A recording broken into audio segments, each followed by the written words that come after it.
Hello everyone, and welcome back to another video. And today, we're going to be going over why Donald Trump took a massive victory in the Supreme Court today and how that can affect the 2024 presidential election. Now, before we get started with the video, please hit that like button, subscribe to the channel, hit that little bell so you don't miss another video that we post, follow my Twitter in the description down below, and join our exclusive Discord server. Now, let's get started with the video. And so pretty much Donald Trump has taken a massive victory in the Supreme Court, 9-0 decision, basically saying, okay, Colorado tried removing Trump off the ballot, and so did Maine, and so did Illinois. However, they have massively failed. And the reason why the Supreme Court has basically ruled this is because they say, okay, well, the states are trying to define their own meaning of insurrection. But according to the Constitution, the only people or persons who hold the power to remove a president from a ballot or prevent somebody from running from federal office happens to be Congress, and this is through the impeachment process. And so really the only time that they could have removed Trump from the ballot is during both of his impeachments, which both of them failed, including a possible future one. We're going to see how that happens. I feel like they are going to try to impeach him again if he does get reelected, but that is the only legitimate way, according to the Supreme Court, that a president can be removed from the ballot. And I personally agree with this quite a bit because this could have ended up getting really bad on both sides if the Supreme Court would have ruled otherwise. The problem with this is that the Supreme Court is basically saying, okay, well, the states are defining what their meaning of insurrection would be according to the Supreme Court's there. And then what would happen is if Texas decides, oh, we're going to remove Biden because he's basically letting in, immigrants come in illegally and they're invading our country. So therefore, Biden's committing insurrection. You see what I'm saying? So there's a lot of ways that eventually an election's just going to be all the blue states are going to have the Democrat and all the red states are going to have the Republican, and then the swing states are basically going to have either one or the other. It really would depend. And virtually either like anywhere from 0 to 3 or 4, 5 states would actually decide the entire election.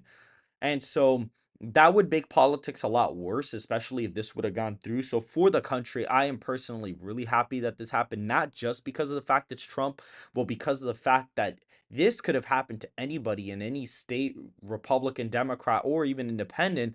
They could have made up their own rules or their own meanings for whatever words or whatever things they could have accused somebody of doing, and that could have potentially become a very dangerous thing for the country. So I'm glad the Supreme Court basically kept the power of removing a president to Congress. I think that is the way to go as of right now.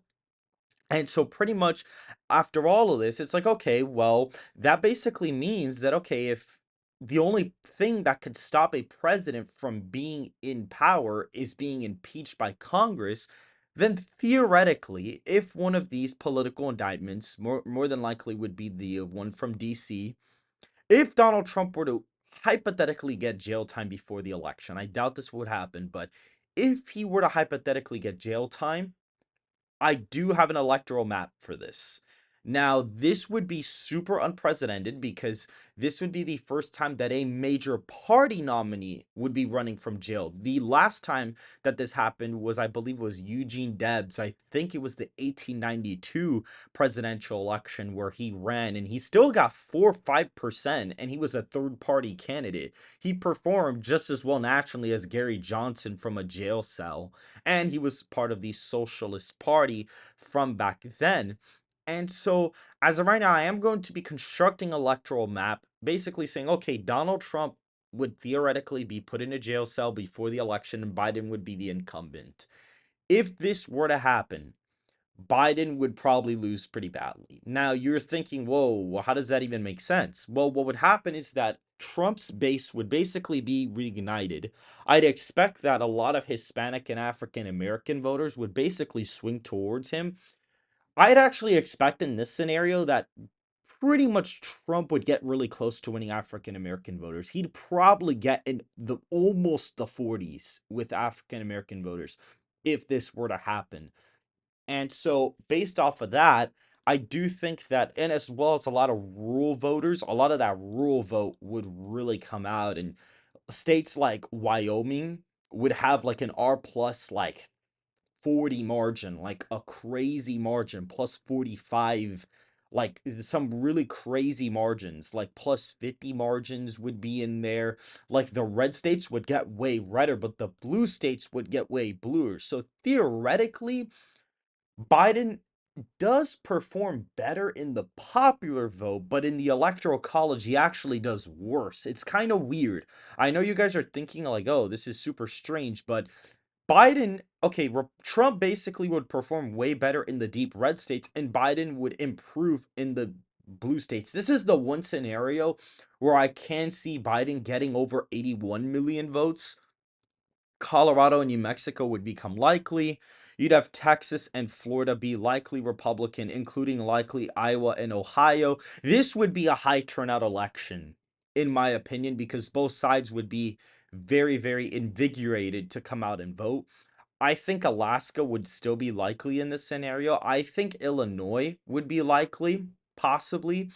In this scenario, I already said, okay, Trump is getting 35 to 40% of the African American vote. Why is this looking like 2020? The reason why is because college educated whites and white suburban women would essentially trend to the left like by ridiculous margins. The college educated vote would essentially be like 67 to like 32 for Trump. Like Biden would get way more of the college educated vote for the most part, but Trump would do a lot better in the rules and things like that. So I feel like Minnesota, I think, could possibly be over 5 in this scenario, but I'm not exactly sure. Same thing for Virginia.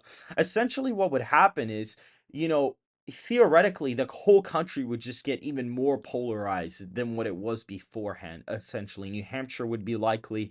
So this is looking a lot like the 2020 election. I think New York would be that one state that would actually probably get under 5, in my opinion. I think that that would be a state that would get affected from this, especially since that is where the political indictments really have been taking place in. I also think Georgia would be an easy victory for the president. I think he'd win it by like about a point and a half, maybe 2. He wins North Carolina by like 2.5. And then from here, basically, Wisconsin would probably be, lean Republican. Pennsylvania would be tilt, as well as Michigan.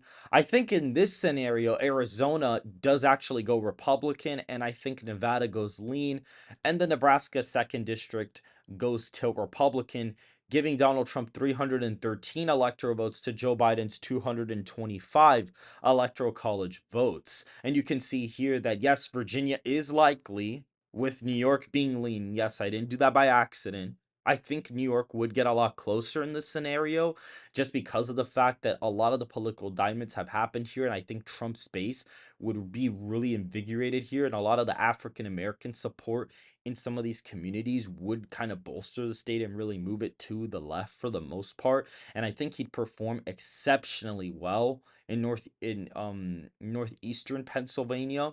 I think he'd do really well in Macomb County here. He'd do a lot better in some of those areas. I think the WOW counties would trend to the left, but a lot of the counties over here to the west of Wisconsin would become super Republican. So this is the map that I see if he does go to jail. He theoretically does better because right now I have him winning 301 to 237 because I have Arizona and Nebraska's 2nd district going red as of right now. So if you guys did like the video, please hit that like button, subscribe to the channel down below, follow the Twitter in the link in the description down below, hit that bell so you don't miss another video that I post, and join our Discord server. I hope you guys have a good rest of your day. I will see you guys at 8:30 for the North Dakota caucus live stream.